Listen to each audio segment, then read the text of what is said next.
Hi, I'm the Space Quest historian. About a year ago, I held a fun little marathon livestream where I played every single Space Quest game back to back in the worst way possible.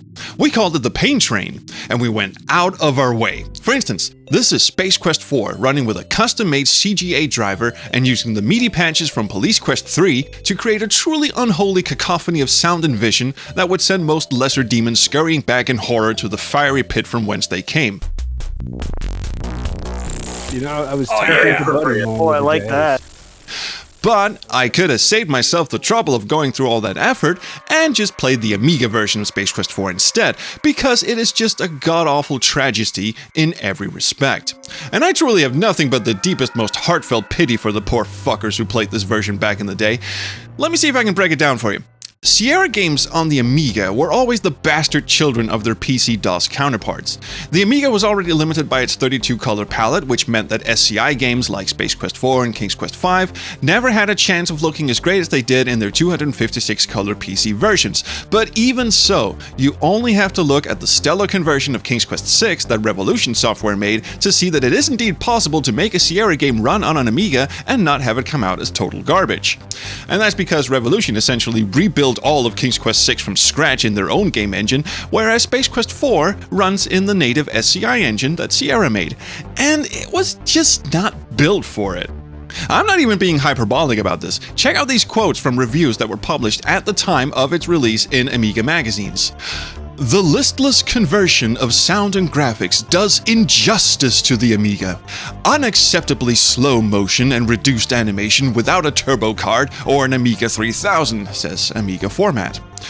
Space Quest 4 gives the word slow a totally new dimension. You could write a thesis on why Whoopi Goldberg wears such stupid hats in the time it takes each screen to update, and that's when you're using a hard drive, says Amiga Power, who even suspect that the game is actually only using 16 colors because of just how ugly it is. And it's not, it is actually 32 colors, but I can see why they would think otherwise. I mean, just look at it. Look at it, what the hell is this? Oh, but it gets worse. Look at the Galaxy Galleria. Look at Roger riding the pterodactyl here. What the fuck did they do to Zandra? And brace yourselves, because you might want to avert your eyes if you're sensitive to egregious visual stimuli. This is the interior of the supercomputer. What the fuck is this supposed to be, I ask you? I'll tell you what it is, though. It is downright laziness. The Amiga is only capable of displaying 32 colors at once, yes, but it is still capable of swapping out those 32 colors whenever a game calls for it. We call this palette swapping. 256-color VGA games on the PC do it all the time as well. You're not limited to a set number of colors. You can mix and match and for the most part get any color you want. The limitation being that you can only have a maximum of 256 colors on the screen at any given time. The same goes for the Amiga and its 32-color graphics. But here's the kicker. Space Quest 4 doesn't bother with that. It uses the same 32-color palette for every single screen of the game. Imagine someone telling you had to draw a ruined futuristic cityscape, a sun-drenched desert cliffside, a neon-soaked shopping mall, and an H.R. Giger-esque cyber-mechanical nightmare, but you can only use these 32 colors. No color blending, no swapping out, just these. It's bizarre. And it's not just the visual side that's all gone to shit. The music is dreadful too. The majestic orchestral MIDI score by Ken Allen, Mark Siebert, and Rob Addersulp has gone through a mod tracker mangler and come out the other side as a screeching lo-fi poor man's imitation of what could have been. And the difference here lies partly in the wildly different ways these two platforms handle audio, but it also just boils down to flat-out incompetence. I'll try and explain without getting all too nerdy on you. With PCs, you had a variety of different sound cards. You had stuff like the Adlib and Sound Blaster, which produced somewhat synthetic, but at least to me, pretty endearing sounds that sounded nothing like any instrument on Earth, but they had a certain pleasing otherworldly quality to them. And then you had wavetable sound cards like the Gravis Ultrasound and the AWE32, which tried to sound a bit more like actual real-life instruments by using samples. And of course, you had the fucking magic in a box that was the Roland MT32 and later the Roland Sound Canvas, which sounded way better than anything had any right to in the age of early 90s personal computing. They all had one thing in common. For all intents and purposes, they were all just reading digital sheet music known as MIDI, and it was up to each sound card to interpret how that should sound. There was a defined standard set of musical instruments known as general MIDI.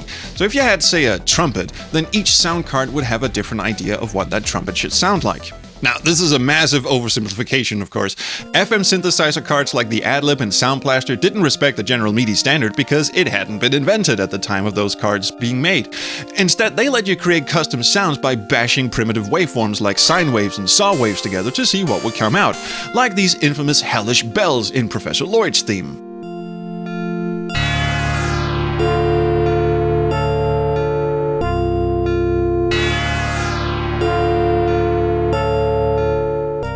If you play the same music on a Roland MT32, you'll hear that they're actually supposed to be tubular bells. But since the Yamaha synthesizer built into the Adlib and Sound Blaster cards has no idea what the hell a tubular bell is, or what it's supposed to sound like, Ken Allen famously just went into his music software and hit the randomizer button until this deliciously traumatizing racket came out of his speakers.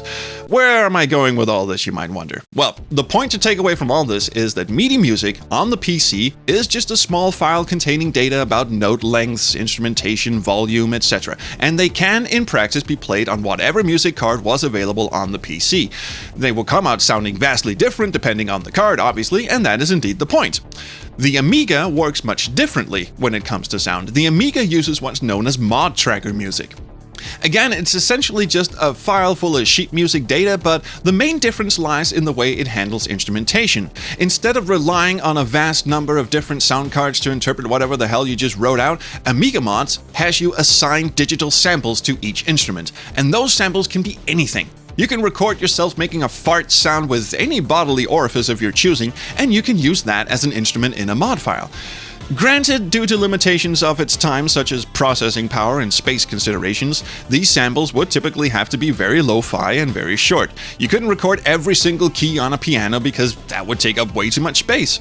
Essentially what the mod format does is take a single sample of an instrument, say a C on a piano, and then pitch bend that sample any which way the music demands. So if you had a sample of a piano C, but you played a D, then the mod format simply pitch bends the sample up, so it sounds like a D.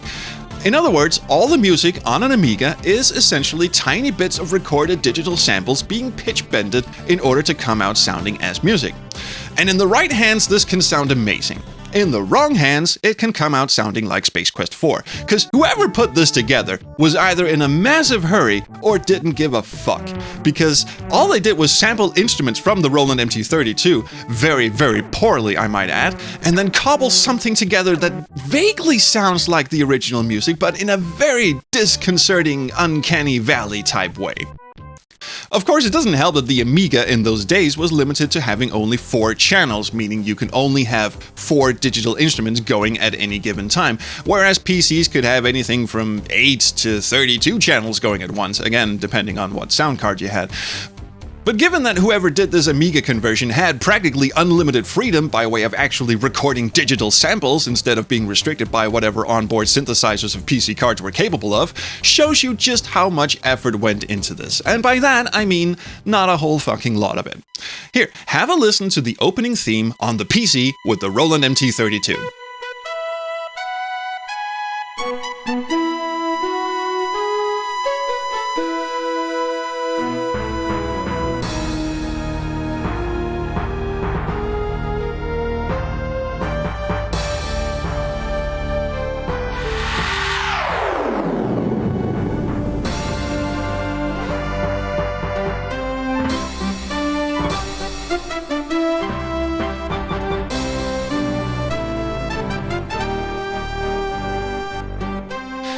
And here's the same music from the Amiga. Spot the difference?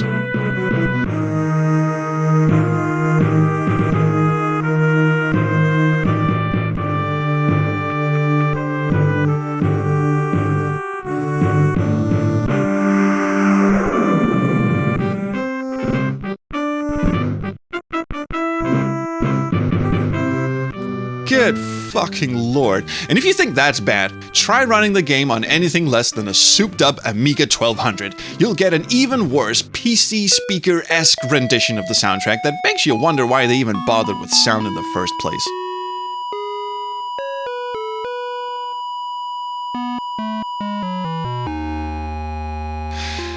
And it's not just Space Quest 4. Similar lack of care and attention was brought to King's Quest 5, which also uses the same color palette for every screen, resulting in this absolutely arresting, not to mention baffling, rendering of Mordak's castle maze. Holy shit. And we haven't even gotten to the gameplay side of things yet, but trust me, if the visuals and sound weren't enough to put you off, the agonizingly slow performance and absurdly long load times, yes, even with the game installed to your Amiga hard drive, which, by the way, you definitely should, because otherwise you'll end up swapping disks every 30 fucking seconds, should be enough to send your hands skyward in exasperation long before you get anywhere near your first time pod. Now, the remake of Space Quest 1 has a slight advantage on the two terrible examples we've seen so far, in that it actually does employ palette swapping between screens, so you end up with something that at least looks somewhat decent. But the slowness and terrible audio, not to mention the unintentionally hilarious glitches that are exclusive to this version, like Roger pounding the shit out of the grate of the tentacle monster in the caves of Corona here, keep these versions from being anything you ever want to get near.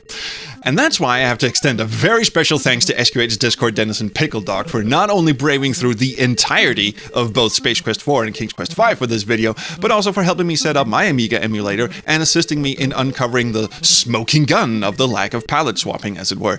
And if you're interested in knowing how we did that, well, basically, there's this utility called Map Tapper, which is used for ripping tile sets out of Amiga platformers from emulator save states. If you feed it anything from a Sierra game, you just get this garbled pixel mess to look at, since there aren't any tiles to decompile in Sierra games. But over to the left here, we can see the 32 colors that the given save state contained. And it's the same regardless of where in the game you import a save state from. I swear these are different screenshots of the palette viewer. Now contrast that to, say, these palettes from the Space Quest 1 remake. Or these from Revolution's port of King's Quest 6. Yeah, case closed. We're adjourned. Good day, gentlemen. So that's the story of the worst ever officially released version of Space Quest 4. I hope you've enjoyed this trek down misery lane. If you're ever on the SQH Discord, there's an invite in the video description, then send Pickle Dog some love. I'm sure he could use it, given all the trauma therapy he has to go through after putting himself through this. Oh, and if you're still thinking, oh, well, those SCI games were really advanced for their age, I'm sure earlier Sierra games can't have been that bad on the Amiga. Allow me to dissuade you of that foolish notion by playing you out to the theme tune to Space Quest 3 over the Patreon credits. I'm the Space Quest historian. You're very much welcome. I'll see you around the Chrono stream. Bye!